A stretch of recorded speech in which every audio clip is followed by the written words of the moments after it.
I had a bad feeling about my son and daughter-in-law, so I pretended to go on vacation. Before leaving, I hid a camera in my office. While I watched from a distance, the building janitor approached me. He grabbed my arm and murmured, "Watch at 7 p.m. That is when you will understand everything." When 7 p.m. arrived, I almost passed out from what appeared on the screen. 67 years old and carrying a company on your shoulders teaches you to read signs others miss. And that morning when I walked into my office in downtown Chicago, something was not right. The main door was locked, as always. But the lock had small new scratches, marks that were not there the previous Friday. I stopped in the hallway with the key still in my hand, looking at those fine lines on the chrome metal. They were not from normal use. They were the kind left by someone forcing an entry in a hurry. I entered slowly. The dawn light filtered through the blinds and drew lines on the mahogany desk I bought 30 years ago when Evans Logistics was just starting. Everything seemed to be in its place. My leather swivel chair, the black phone with button keys, the framed photos of my parents in front of the first cargo van we bought in 1978. But my gut was screaming. 40 years building a logistics company in the Midwest turns you into someone who notices details. And the details were wrong. The blue binder of contracts that I always left to the left of the monitor was now on the right. The pens in the holder were messy. The top drawer of my filing cabinet did not close completely, as if someone had opened it with force and shoved it back carelessly. I sat in my chair and opened the drawer calmly. The tax documents had been moved. The import folders that I always order by date had the months mixed up. June was before May, August before July. As if someone had looked for something in a hurry and put it back without thinking about the order. I took a deep breath. I checked the second drawer. The property deeds for the land in Florida and Michigan were out of the protective plastic folders. Someone had taken them out, reviewed them, and put them back carelessly. One of them had a bent corner. I never allow my important documents to be mistreated like that. I leaned back in the leather chair and looked at the ceiling. Who? Only 5 people had keys to this office. Me, my secretary, Linda, who has worked with me for 20 years, the accountant, Mr. Henderson, a 72-year-old man who is more loyal than a guard dog, the operations manager, Steve, who has been moving trucks for me for 30 years, and my son, Richard, 38 years old, with a business degree from UPenn. Married to Vanessa, a 32-year-old woman, beautiful, ambitious, always dressed as if she were going to a gala. I did not want to think about him, but the signs were there. The previous week, at Sunday dinner at my house in the suburbs, Richard had asked strange questions. "Dad, have you updated your will?" He said it while cutting a piece of steak as if it were the most normal question in the world. "Why do you ask that, son?" I replied, looking at him over my glass of sparkling water. "No, well, it is just that you are getting old, right? You should have everything in order just in case." Vanessa looked at him sideways and smiled, a small, quick smile that disappeared when she noticed I was watching her. "Just in case?" what I asked. "Well, you know, life is unpredictable. It would be good if someone helped you with the company finances, someone trustworthy." "Someone like who?" "Well, I do not know, someone young, someone who understands modern business." Vanessa nodded as if she agreed with every word. "I understand my business perfectly, Richard." "Yes, Dad, I am not saying you do not, but... Well, you are already 67. It is not bad to think about delegating, about passing the torch to the new generation." The new generation. What an elegant way of saying, "Step aside, old man." I said nothing else that night. I finished my steak, drank my coffee, and went to sleep, but the words kept spinning in my head like vultures over a wounded animal. And now, sitting in my office with the moved documents in front of me, the pieces began to come together. Someone had entered here. Someone had reviewed my contracts. Someone was planning something. And that someone had access, knowledge, and motives. I got up and walked to the window. From the 12th floor of the building, I could see the entire downtown skyline. Evans Logistics trucks passed every 20 minutes, taking merchandise to New York, to Nashville, to the border. 40 years building this. 40 years waking up at 5 in the morning. 40 years solving problems, negotiating with difficult clients, surviving economic crises. And now someone wanted to take it away from me. I took out my cell phone and dialed a number. "Hello," answered a raspy voice. "Roger, this is Arthur Evans. I need to speak with you." Roger was the building janitor, a 60-year-old man, thin with a white mustache and eyes that missed nothing. He had been taking care of the building for 15 years. He knew every person who entered and left. He knew who arrived early, who left late, who brought suspicious visitors. "Tell me, Mr. Evans, how can I help you?" "Have you seen strange movements in my office?" Anyone entering after hours? There was a silence on the other end of the line. Come to the security booth, Mr. Evans. We can talk better there. I went down the elevator and walked to the building entrance. Roger was sitting in his plastic chair drinking coffee from a thermos. He saw me arrive and pointed to a folding chair next to him. I sat down. Tell me, Roger. He took a sip of coffee and looked toward the parking lot. Your son has come 3 times in the last 2 weeks, always after 6 in the afternoon, always with his wife, always going straight up to your office. I felt a cold blow to my stomach. And what do they do there? I do not know, but they stay for about an hour, sometimes more, and 2 days ago I saw that a man I do not know went up with them. He was carrying a leather briefcase, wearing a tie like a lawyer or a notary. The world stopped for a second. A notary. Are you sure? Yes, Mr. Evans. I never forget a face, and that man is not from here. I had never seen him. I got up from the chair. My legs were trembling, but I maintained my composure. Thank you, Roger. Wait, Mr. Evans. I stopped. If you want to know what is happening, come tonight at 7 o'clock sharp. That is the time they always arrive. I will make sure you can see everything. I looked him in the eyes. They were tired eyes, but honest. I will see you at 7. I went back up to my office and locked the door. I sat in front of the computer and started thinking. If my son was plotting something, I needed proof. I could not confront him without evidence.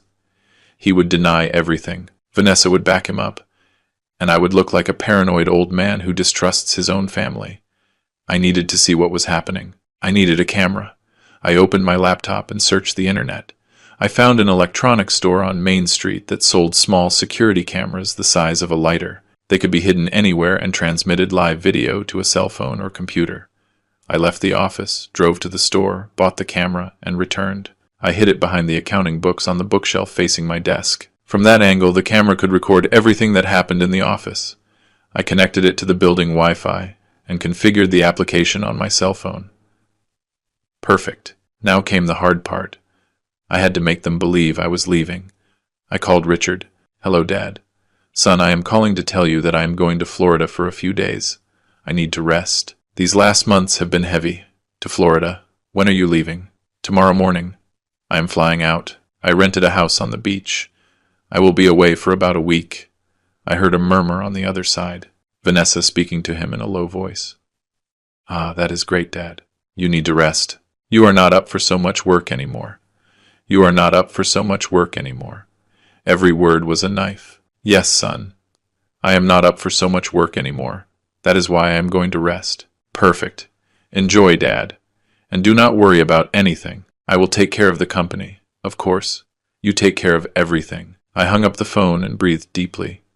The next day I left the building with a suitcase in my hand.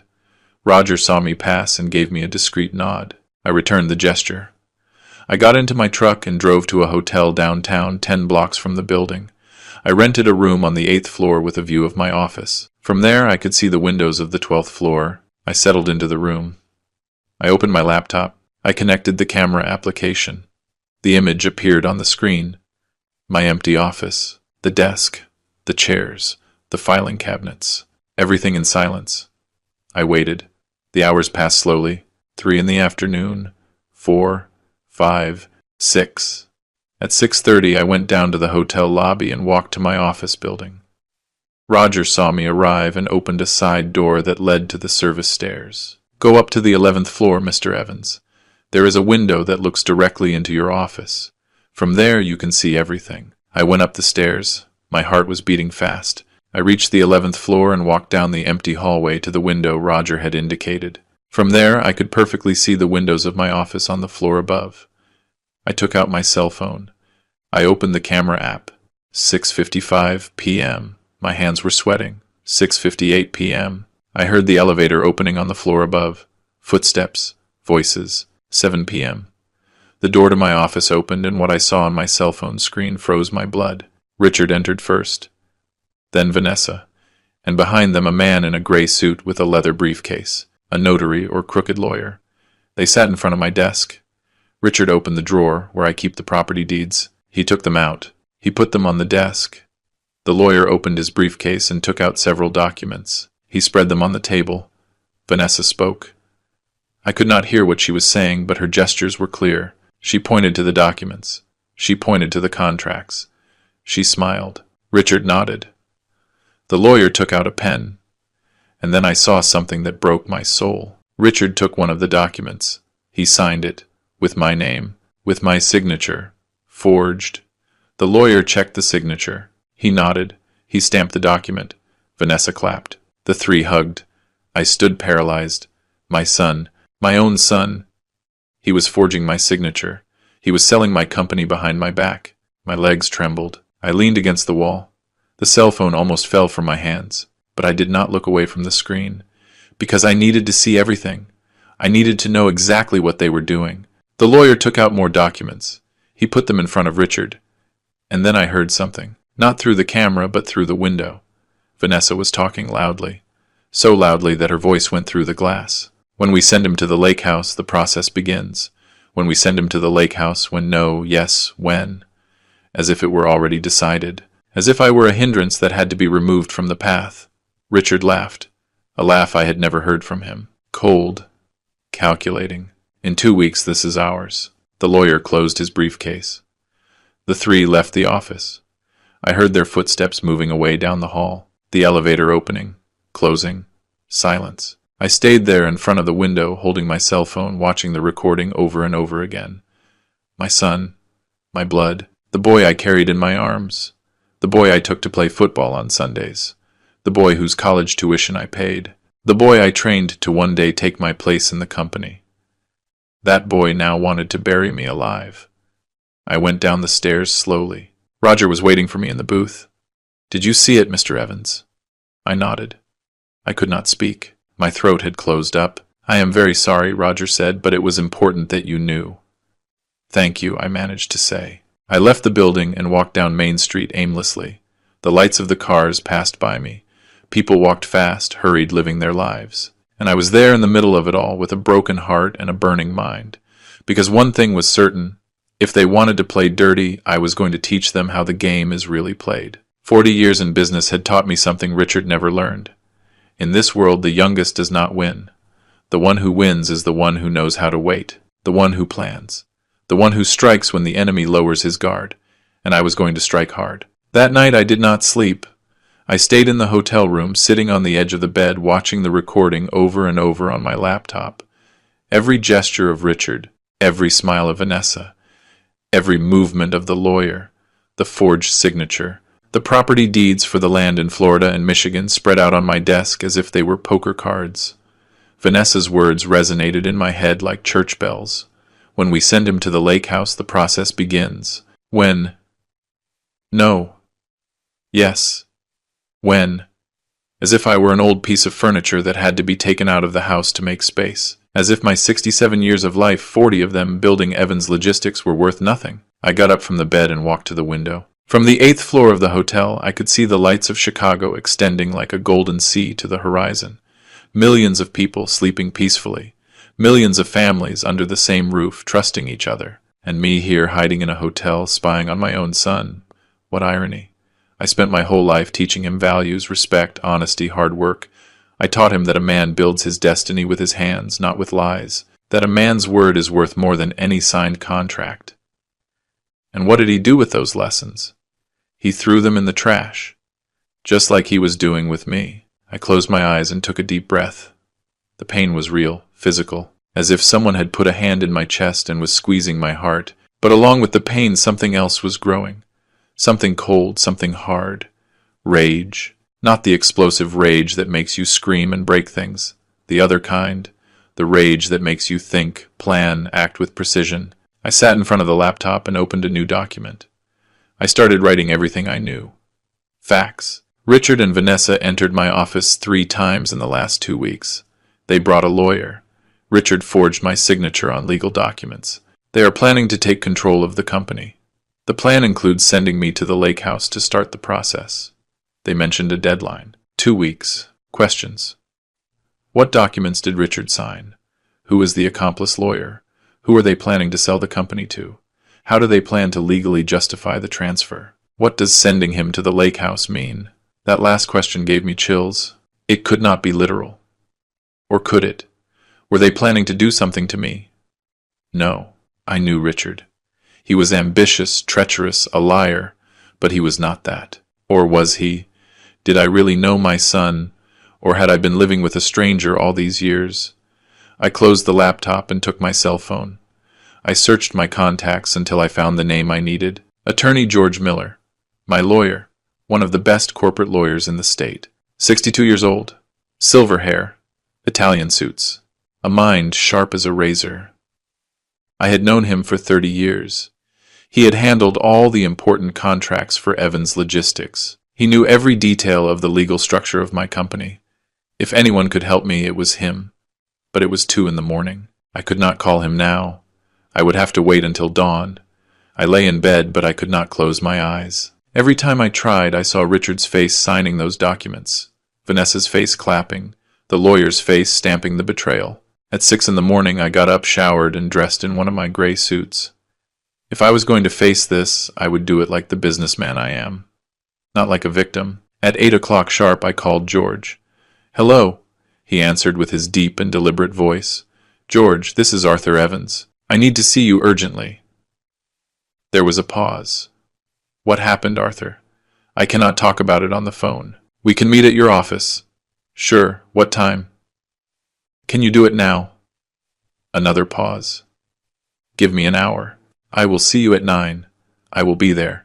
I hung up.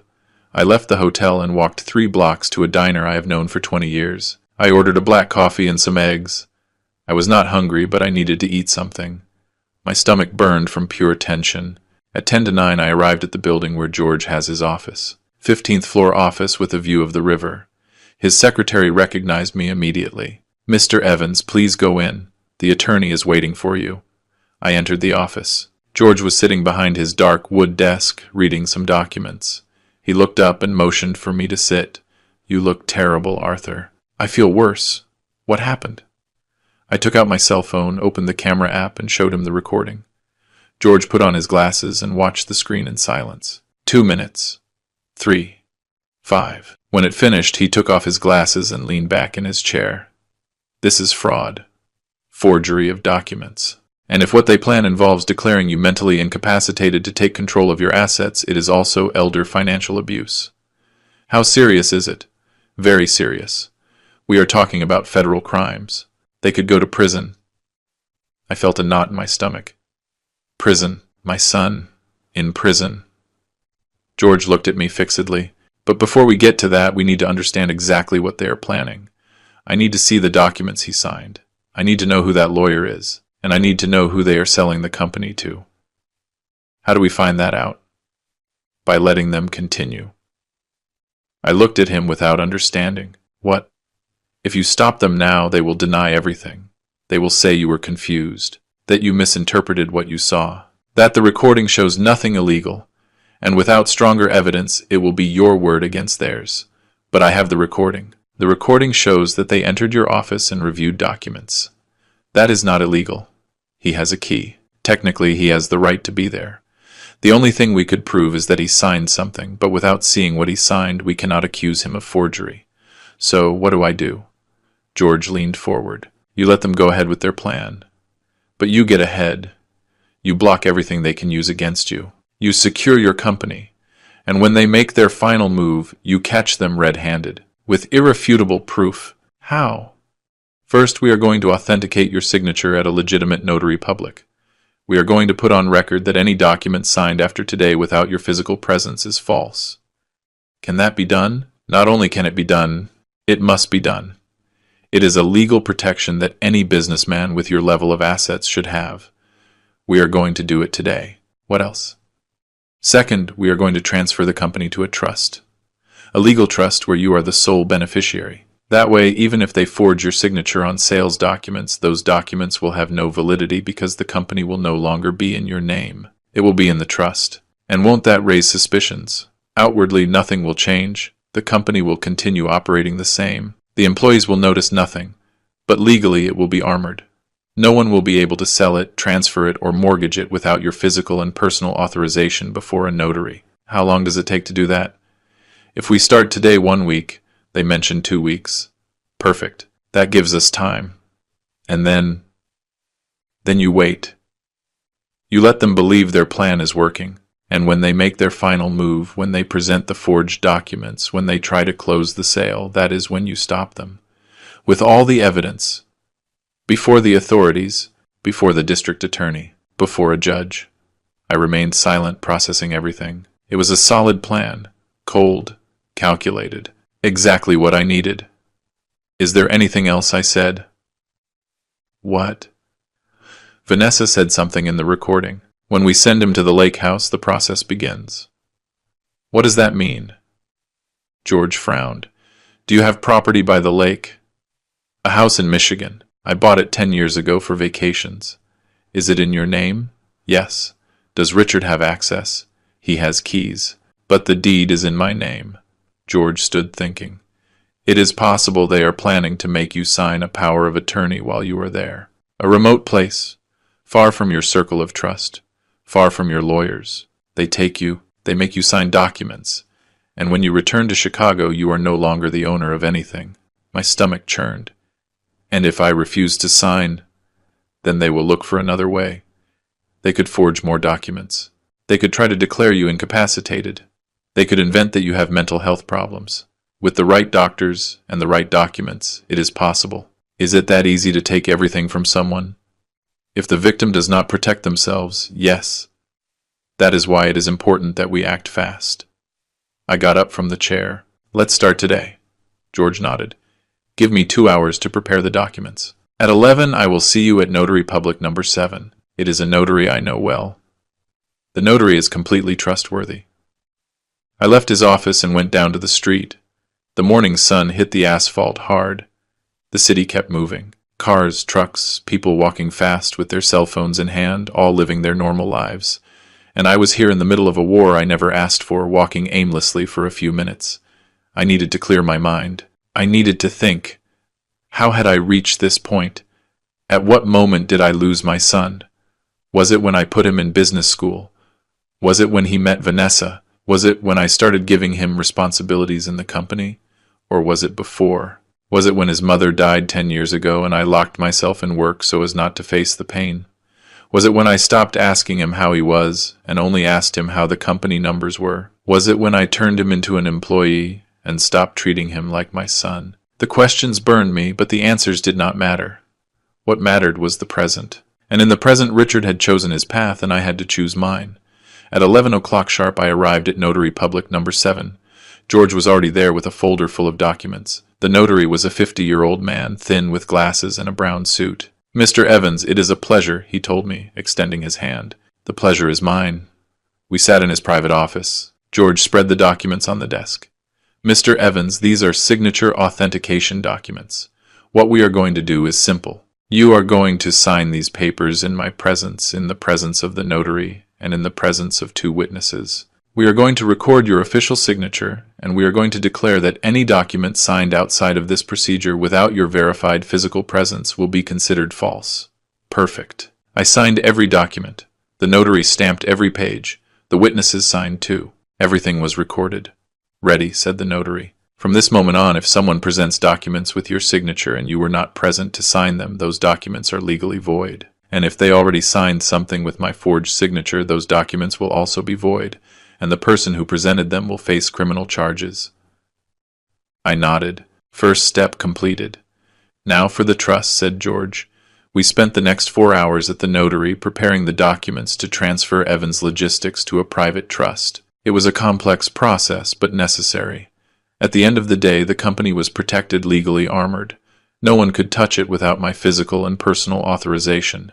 I left the notary at 5 in the afternoon, exhausted but relieved. George walked with me to the parking lot. What is next? I asked him. Now you wait. Keep the recorder active in your office. Let them move. Let them believe everything is going according to their plan. And when they make their final play, you stop them. And if they try something before, they won't. They mentioned 2 weeks. That means they are waiting for the right moment. They are probably waiting for the buyer to arrive, for the money to come together, for everything to be ready to close the operation. And who can be the buyer? That is what you have to find out. Do you have competitors who have shown interest in buying your company? I thought for a moment. Yes, Pacific Freight, a company from out of state. They have been trying to expand into the Midwest for years. They have made me offers before, but I have always rejected them. Do you know the owner? Yes, his name is Howard Stone, an ambitious guy without scruples. Do you think he would be willing to participate in something like this? If it suits him, yes. Then it is probable that he is the buyer. Investigate discreetly without raising suspicions. How? You have contacts in the industry, don't you? Yes. Use them. Ask if anyone has heard rumors that Pacific Freight is about to make a big acquisition. If the answer is yes, then we will know the plan is underway. I nodded. Anything else? Yes. Keep your distance from Richard. Do not confront him. Do not show suspicions. Act normal as if nothing were happening. That is going to be difficult, I know, but it is necessary. If he feels you discovered him, he will change strategy and we will lose the opportunity to catch him. Understood? George put a hand on my shoulder. I know this is difficult, Arthur, but you are doing the right thing. What Richard is doing is not only illegal, it is a betrayal, and betrayals are not forgiven. They are punished. I stayed looking George in the eyes. He is my son. I know. If I go ahead with this, I will lose my only son. You already lost him, Arthur. A long time ago. Now you are just protecting what is yours. The words fell on me like stones, but they were true. Thank you, George. That is what we are here for. I will call you tomorrow to review how things are going. We said goodbye. I got into my truck and drove back to the hotel. That night before sleeping, I watched the recording again, and this time, instead of pain, I felt something different. Clarity. Determination. If Richard wanted to play, I was going to play, but with my rules. And in this game I had 40 years of experience while he was just learning. Bad luck for him. The following days were a mix of surveillance and preparation. I kept the camera active in my office, checking the recording every night. Richard returned 2 more times. Always with Vanessa. Always reviewing documents. Always speaking in a low voice, like conspirators. One night I heard them mention a figure. $2 million. The sale price. My company. 40 years of work. Valued at $2 million. I felt like laughing. Evans Logistics was worth triple that. But they were so desperate to close the deal that they were giving the company away. Idiots. Meanwhile, I did my own investigations. I called Manuel, an old friend who has a courier company in Detroit. He knows everyone in the Transport Guild. Hey Manuel, have you heard anything about Pacific Freight? What do you want to know? If they are about to make any big acquisition. There was a pause. Well, yes. I heard Howard Stone is looking to enter the Chicago market. They say he already has a closed deal, that he is going to buy a big company. My stomach turned. Do you know which company? They did not tell me. But by the size of the operation, it can only be one of 3. And one of those is you. When does the deal close? I do not know, but soon. In the next few weeks, from what I heard. Thank you, Manuel. Is everything okay, Arthur? Yes, everything is okay. Just curiosity. I hung up. Confirmed. Howard Stone was the buyer. Richard was selling him my company below the real price, and he was probably keeping a commission. How convenient. 1 week after my meeting with George, I received a call from Richard. Dad, are you back from Florida? Yes, son, I arrived yesterday. That is good. Hey, I need to speak with you. Can we have lunch tomorrow? My heart skipped a beat. Here it came. Sure, son, where? At the steakhouse at 2. I will be there. I hung up. I called George immediately. He wants to speak with me. Perfect. That means he is ready to make his move. Go to the lunch, listen to what he has to say. But do not sign anything under any circumstances. And if he insists, tell him you need to think about it, that you need to review the papers with your lawyer. Buy time and record the conversation. Record. Yes, with your cell phone. Activate the voice recorder and leave it in your pocket. We need evidence of what he is going to propose to you. Understood. The next day I arrived at the steakhouse at 2 o'clock sharp. Richard was already there, sitting at a table by the window. Alone. Without Vanessa. I approached. Hi, son. Hi, Dad. Sit down. I sat in front of him. Before doing so, I took out my cell phone, activated the voice recorder, and left it in the pocket of my jacket. How was Florida? He asked. Good, relaxing. You look better, more rested. Thank you. The waiter arrived. We ordered food. We waited for him to leave. Richard took a sip of water and looked me straight in the eyes. Dad, I need to speak with you about something important. Tell me. I have been thinking a lot about the future of the company, and I think the time has come to make some changes. What kind of changes? Structural changes of direction of ownership. There it was. Explain yourself. Dad, you have worked all your life. You deserve to rest to enjoy what you built. But the company needs new blood. It needs someone to take it to the next level. And that someone is you. Not necessarily. I stayed silent. Dad, I have received an offer, a very good offer from a company that wants to buy Evans Logistics. Who? Pacific Freight. There it was. Confirmed. Howard Stone. Yes. How much is he offering? $2 million. I tried to keep my face neutral. That is less than the company is worth. I know, but it is a fair offer considering the current state of the market. Lie. The transport market was in one of its best moments. And why didn't you consult me before receiving that offer? Richard shifted uncomfortably in his chair. Because I knew you would say no. Because you are stubborn, Dad. Because you do not want to let go of the company, even though you no longer have the energy to manage it. Every word was an insult. But I kept calm. And what happens with the employees? With the families that depend on Evans Logistics? Howard promised to keep everyone. No one loses their job. Another lie. I knew Howard. The first thing he would do would be to fire 50% of the staff to cut costs. And what do you gain from this? Richard blinked. What? What do you gain from this sale? Nothing, Dad. I just want the best for you. Liar. Richard, if I sell the company, where does the money go? Well, to you. And then, well, someday when you are no longer here, it will pass to me. And what if I do not want to sell? Richard's face changed. The kind mask cracked for a second, and I saw what was underneath. Coldness. Dad, I am not asking for your permission. I am telling you what is going to happen. The air froze between us. How was that? I already signed the papers. The sale is done. I just need you to sign the final transfer. I felt the floor moving beneath me. But I maintained my composure. You signed in my name. I signed as the legal representative of the company. You are not the legal representative. I have power of attorney. I have not given you any power of attorney. Richard took an envelope from his briefcase and put it on the table. Yes, you did. 2 weeks ago, when you were in Florida, you sent it by mail. I opened the envelope. Inside was a notarized document with my forged signature granting Richard total power over my assets. I stared at him. This is fake. It is not fake. It is certified by a notary. Which notary?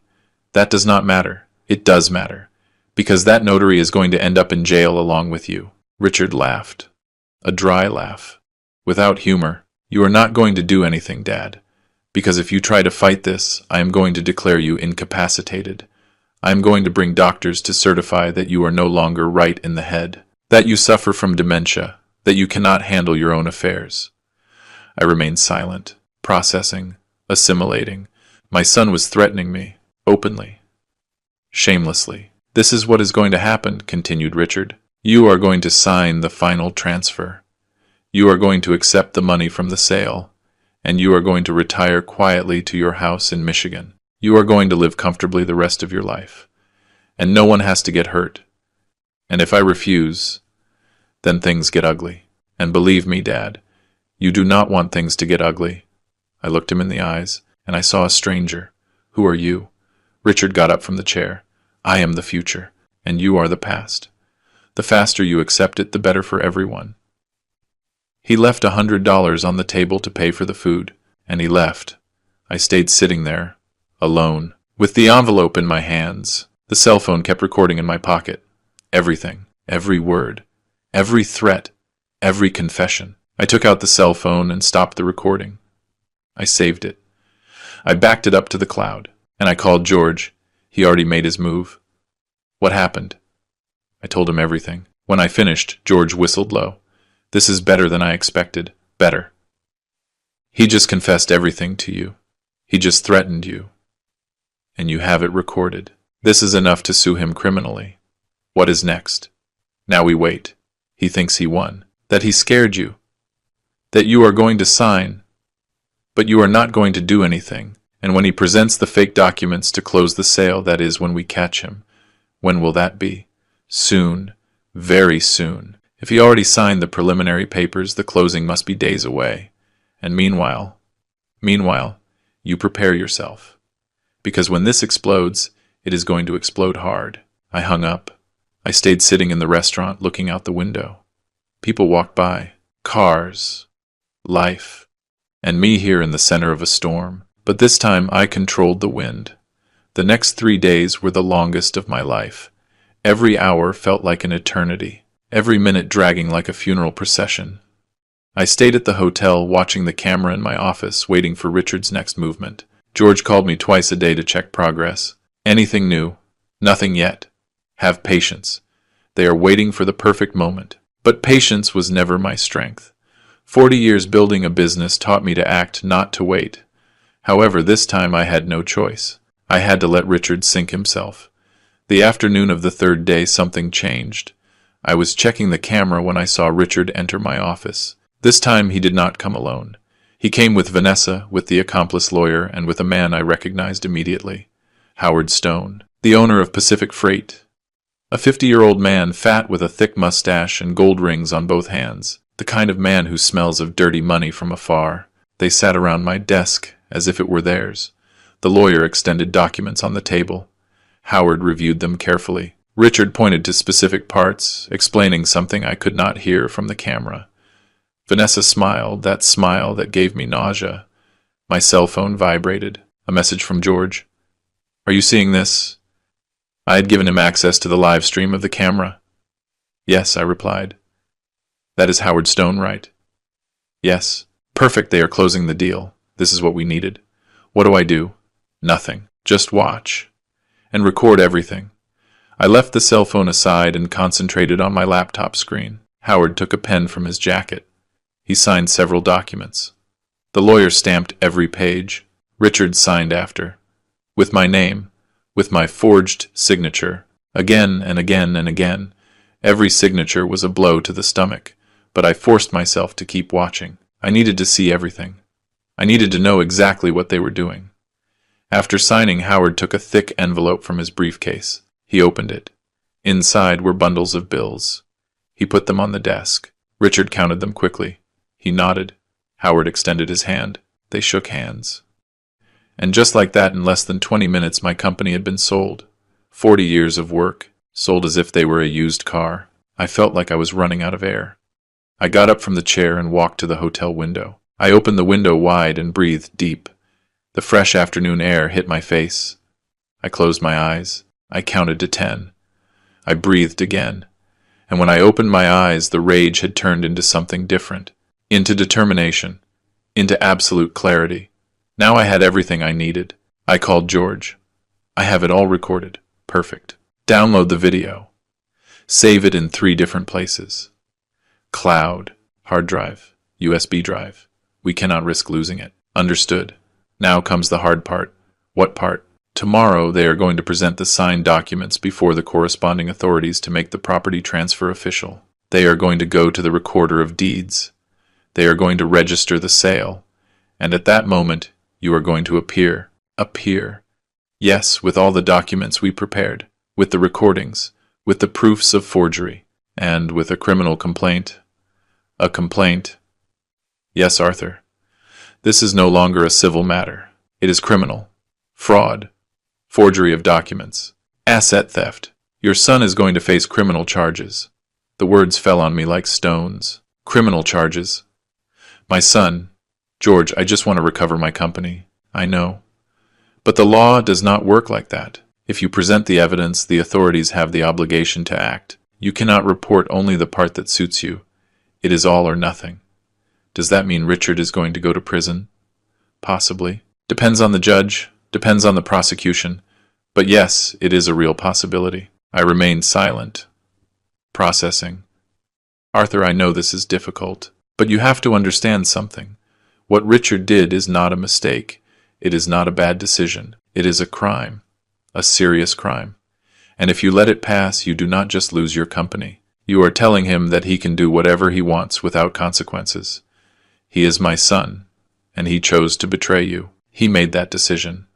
Not you." I breathed deep. "What do I have to do?" "Tomorrow at 9 in the morning, show up at my office.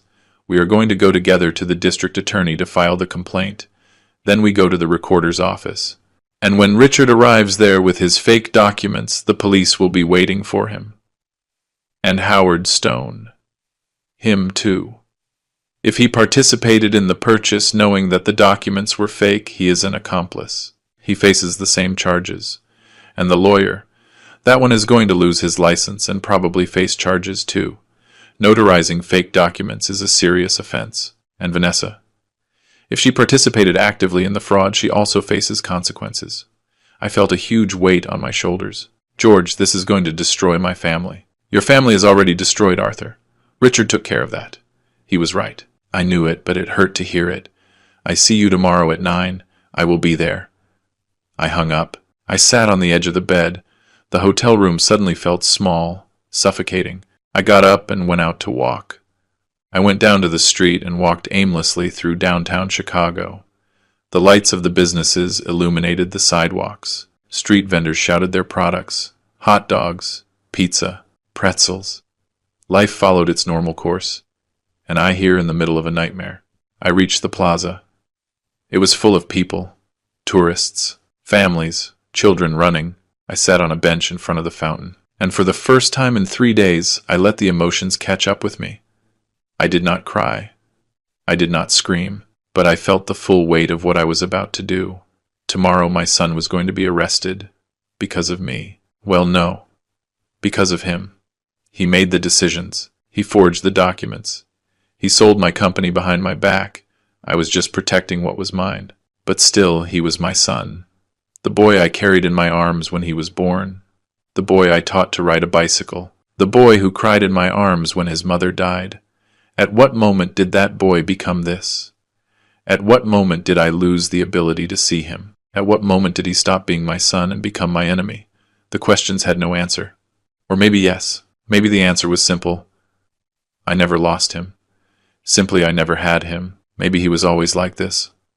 Maybe I was just seeing him clearly for the first time. I stayed sitting on that bench until it got dark, until the streetlights turned on, until the plaza emptied. And then I got up. I walked back to the hotel. I went up to my room. I showered. I went to bed. And for the first time in days, I slept. It was not a peaceful sleep, but it was enough. At 8 in the morning the next day, I got up. I dressed in my best gray suit, and I left the hotel. I drove to George's office. He was already waiting for me at the building entrance, with a black leather briefcase in his hand. "Good morning, Arthur." "Good morning. Ready?" I nodded. "Let's go." We got into his car, a black BMW, and we drove toward the district attorney's office. The traffic was heavy. Chicago at rush hour. But eventually we arrived. George parked, and we walked toward the entrance. We passed security. We went up to the 3rd floor. We entered an office where a secretary received us. "Good morning. Are we here to file a complaint?" "Of course." "Sit down, please. The DA will attend to you in a moment." We sat on some uncomfortable plastic chairs. We waited 15 minutes. Finally, a man of about 45 with a white shirt and blue tie came out of an office. "Attorney Miller." "Yes, sir. Come in, please." We entered his office. We sat in front of his desk. "How can I help you?"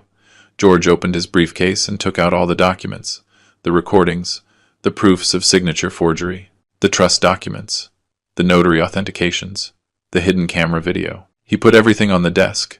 "Sir, we are here to report asset fraud and forgery of documents. My client, Mr. Arthur Evans, is the owner of Evans Logistics, a logistics company valued at more than $6 million. His son, Richard Evans, forged his signature on multiple documents to sell the company without his consent to a third party, Mr. Howard Stone, owner of Pacific Freight." The DA opened his eyes with surprise. "Do you have proof?" "All you need."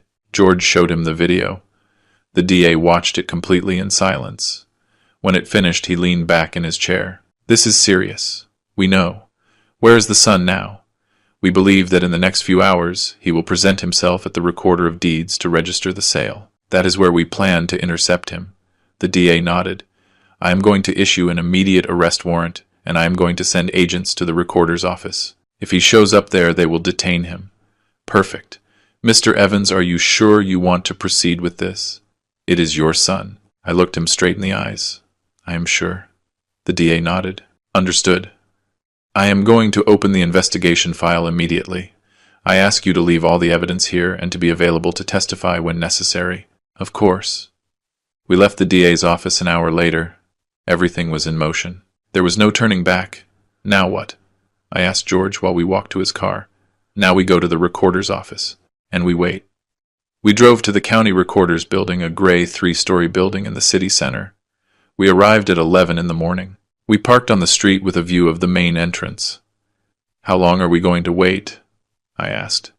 The time that is necessary. We waited an hour. 2.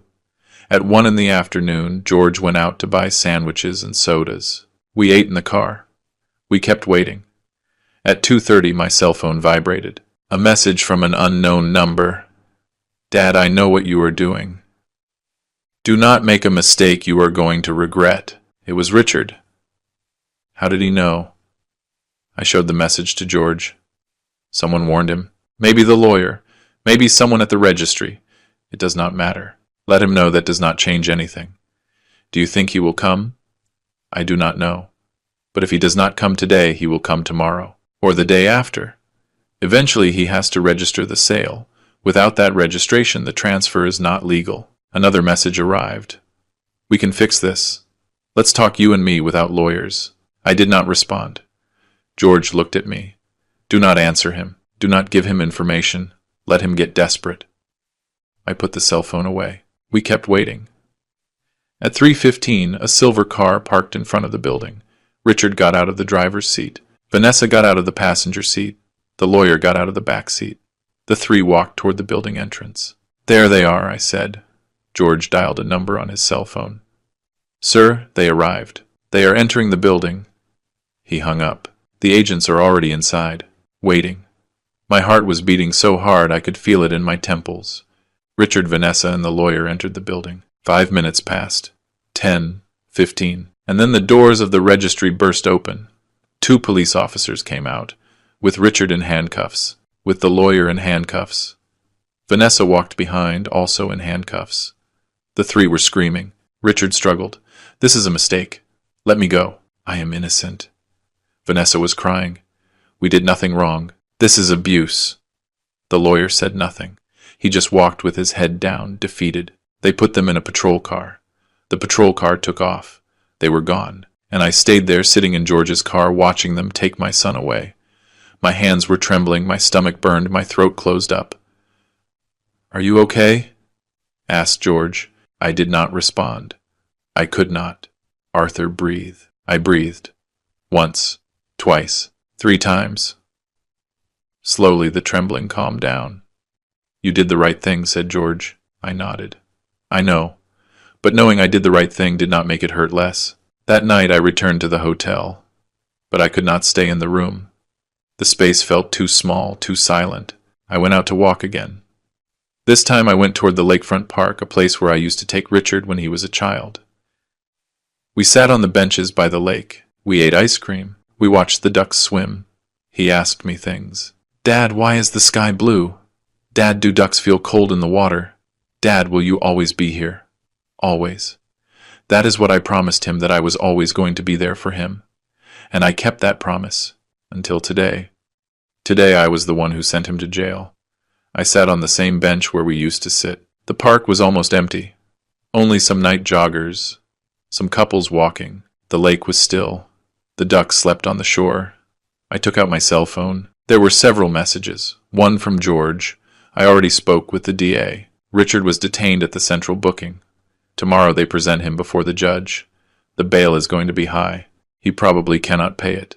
He is going to stay in custody until the trial. Another message. From an unknown number. I hope you are happy. You destroyed your own family. Vanessa. I deleted the message. Another one. Mr. Evans, I saw the news. If you need anything, I am here. Roger. I smiled sadly. Roger. The janitor who warned me. The man who helped me see the truth. Thank you, Roger. I appreciate it very much. I put the cell phone away. And I stayed there sitting, watching the water, thinking about everything that had happened, about how I had reached this point, at what moment my life became this. An hour later, I got up. I walked back to the hotel. I went up to my room. I went to bed. And this time sleep did not come. I stayed awake all night, staring at the ceiling, thinking, remembering, regretting, but also feeling something strange. Relief. Because finally, after weeks of uncertainty, of pain, of betrayal, finally I knew the truth. Finally I had acted. Finally I had protected what was mine. And even though the price was high, even though I lost my son in the process, at least I recovered my dignity. The next morning George called me early. "The hearing is at 10. Do you want to be present?" I thought for a moment. "No. Are you sure?" "Yes. I do not want to see him." "Not yet." "Understood.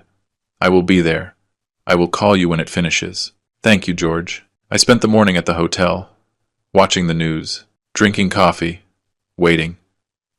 At noon, George called. "It is over." "What happened?" The judge ordered pretrial detention. Richard is going to stay in the Metropolitan Detention Center until the trial. The bail was $500,000. Vanessa tried to pay it, but she does not have the money. The lawyer was also detained, and they issued an arrest warrant for Howard Stone. They are going to arrest him in the next few hours. How long will the trial last? Months, maybe a year. Depends on how long the processes drag out. And the company is still yours. The trust worked. All the documents Richard signed are void. Howard has no right over Evans Logistics. Everything returns to you. I breathed deep. Thank you, George. You do not have to thank me. You did the right thing, Arthur. The hard thing, but the right thing. I hung up. I sat on the edge of the bed, and for the first time in weeks I felt something resembling peace. It was not happiness. It was not joy. It was simply the absence of fear, the absence of uncertainty. I knew what was coming. I knew the next months were going to be difficult, that there would be trials, statements, press scandals, but I also knew I had done the right thing. I had protected what was mine. I had defended my legacy. And although I lost my son, at least I did not lose my dignity. 3 months after the arrest, I returned to my office. The same office on the 12th floor with a view of downtown. The same one where Richard betrayed me. But now it was different. I changed the locks. I removed the hidden camera. I rearranged the furniture. I hired a new manager to replace Richard. A 50-year-old man, experienced, loyal. Someone who understood that trust is earned with actions, not with words. Evans Logistics kept operating. The trucks kept rolling. The routes kept working. The employees kept working. Life continued. But I had changed. I was no longer the same man who pretended to go on vacation months ago. That man trusted too much. That man believed that blood was stronger than anything. That man was wrong. I learned something in these months. I learned that family is not defined by blood. It is defined by actions, by loyalty, by respect. And Richard lost all that the day he decided to forge my signature. The trial advanced slowly. As George had predicted, Richard's lawyers tried to drag it out as much as possible. Appeals, motions, legal technicalities. But the evidence was overwhelming. The recordings, the forged documents, the testimonies. Roger testified. The DA presented everything before the judge, and little by little Richard's options ran out. Vanessa tried to visit me twice. The first time she arrived at my house in the suburbs crying, she knocked on the door. My housekeeper, Mrs. Higgins, let me know. "Mr. Evans, Mrs. Vanessa is at the door. Tell her I am not here." "But Mr. Evans, she says she needs to speak with you." "I do not care." "Tell her I am not here." Mrs. Higgins went down and gave her the message. I heard Vanessa scream from upstairs. "I know you are there. Coward. You destroyed your own son." I closed my bedroom window. I had nothing to say to her. The second time she waited for me outside my office building. When I went out to the parking lot, she approached me. "Mr. Evans, please let's talk. We have nothing to talk about. Richard is your son, your only son. How can you do this to him?" I stopped. I looked her straight in the eyes. "I did not do anything to him. He did it to himself." "But you sent him to jail. He stole from me, forged my signature. He tried to take everything I built in 40 years. What did you expect me to do? Let him get away with it. He is your son. Not anymore." The words came out colder than I expected, but they were true. Vanessa stayed silent. Tears ran down her cheeks. "You are a terrible man. Maybe. But I am a man who protects what is his." I got into my truck and drove away. I never saw her again after that. 4 months after the arrest, the day of the verdict arrived. George called me early. Today is the day, Arthur. The judge is going to give his sentence. How much do you think they will give him? With all the evidence, between 5 and 10 years. 5 and 10 years. My son, in prison, for 5 to 10 years. Are you going to go? Asked George. No. Arthur, it is the verdict. You should be there. I do not want to see him. It is okay. I understand. I spent the day in my office, working, reviewing contracts, speaking with clients, doing what I always did, keeping busy so as not to think. At 5 in the afternoon, George called. The verdict is out. I breathed deep. Tell me. 8 years, for fraud and forgery of documents. The lawyer received 6 years, and Howard Stone 7. 8 years. My son was going to spend 8 years in prison. And Vanessa, she reached a plea deal. She testified against Richard in exchange for a reduced sentence. 2 years in prison with the possibility of probation. She betrayed him, just like he betrayed me. How ironic. How did Richard take it? Badly. Very badly, he screamed. He blamed everyone. He blamed you. He blamed Vanessa. He blamed the judge, but in the end they took him away. I remained silent, processing. Arthur, are you there? Yes. Are you okay? Yes. Lie. I was not okay, but I was going to be. Thank you for everything, George. That is what we are here for. If you need anything, call me. I hung up. I sat in my chair looking out the window. The sun was setting behind the buildings. The city lights were starting to turn on. And me here alone, feeling the weight of everything, but also feeling something else. Relief. Justice. Closure. I got up from the chair. I turned off the office lights. I locked the door, and I went down to the parking lot. I got into my truck and drove aimlessly. I did not want to go home yet. I did not want to be anywhere familiar, so I drove to the outskirts of Chicago, toward the highway that leads to the lake. I parked by the water. I got out of the truck. I walked to the shore. The water was calm. The sky was clear. The stars began to appear. I sat on a rock, and for the first time in months I let it all out. The tears, the pain, the sadness, everything I had been keeping inside. I cried, not like a defeated man, but like a man who had carried too much for too long, and finally could let go. I do not know how long I was there. Maybe an hour, maybe more. But when I finally got up, something had changed. The weight was still there, but it was lighter. I drove back home. When I arrived, Mrs. Higgins received me at the door.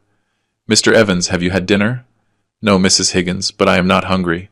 I am going to prepare something light for you. You need to eat. I smiled. Thank you. I went up to my room. I took off my suit.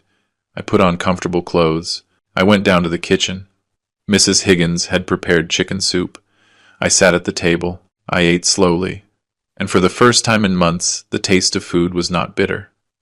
1 year after the verdict, I received a letter from the state penitentiary. From Richard. I kept it in my desk without opening it for a week. I did not want to read it. I did not want to know what he had to say. But curiosity won. One night alone in my office, I opened the envelope. The letter was handwritten with shaky handwriting. Dad, I do not know if you are going to read this. I do not know if you care, but I need to write it.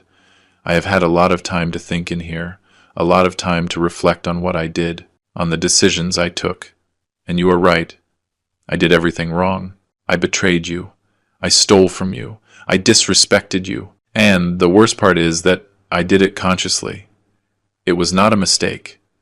It was not an impulse. It was planned, calculated, and now I am paying the consequences. I am not writing to ask for forgiveness. I know I do not deserve it. I am not writing to ask you to get me out of here. I know you will not do it. I am writing because I need you to know something. It was worth it. Not the money, not the company, not the power. Your respect was worth it, and I lost it due to my own stupidity. I learned something in here, Dad. I learned that respect is not inherited. It is earned, and I never earned it. I only expected it. I expected that because I was your son, everything belonged to me. But it does not work like that, and now I understand. Late, very late, but I understand. I do not expect you to forgive me. I do not expect you to speak to me again. I expect nothing.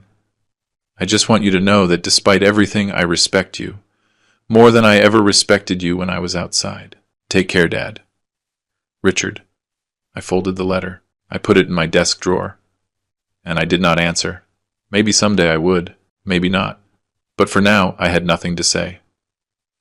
Actions speak louder than words, and his actions said everything. Today, 2 years after all this, I am still at the head of Evans Logistics. The company grew. We opened new routes. We hired more staff. We bought more trucks. Everything Richard tried to destroy, I rebuilt, stronger than before. I still live in my house in the suburbs. I still work from my office on the 12th floor. I am still the same man, but different, wiser, more careful, more aware that trust is not given away. It is earned, and it is lost easily. Sometimes at night I think about Richard. I wonder how he is doing in prison. If he really learned something, or if he only wrote that letter to manipulate me one more time. I do not know, and maybe I will never know. But what I do know is this: I did the right thing. I protected what was mine. I defended my dignity, and even though the price was high, it was worth it. Because in this world, a man who does not defend what is his is not a man. He is a victim, and I refuse to be a victim. I learned that respect is not begged for, it is commanded. That family is not defined by blood, it is defined by loyalty, and that sometimes the hardest decision is the right one. If you are listening to this and you are going through something similar, I tell you something. Do not be afraid to defend what is yours.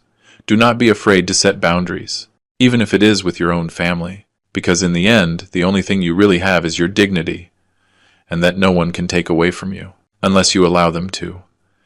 I did not allow it, and you should not either. Thank you for listening to my story. I hope it serves you well, and remember, respect is earned, dignity is defended, and betrayal is paid for. Always. Thank you for joining me in this story. If it made you reflect, leave me a comment. I would like to know what you would have done in my place. And if you know someone who is going through something similar, share this story. Maybe it will help them make the right decision. See you in the next story. Take care. And take care of what is yours.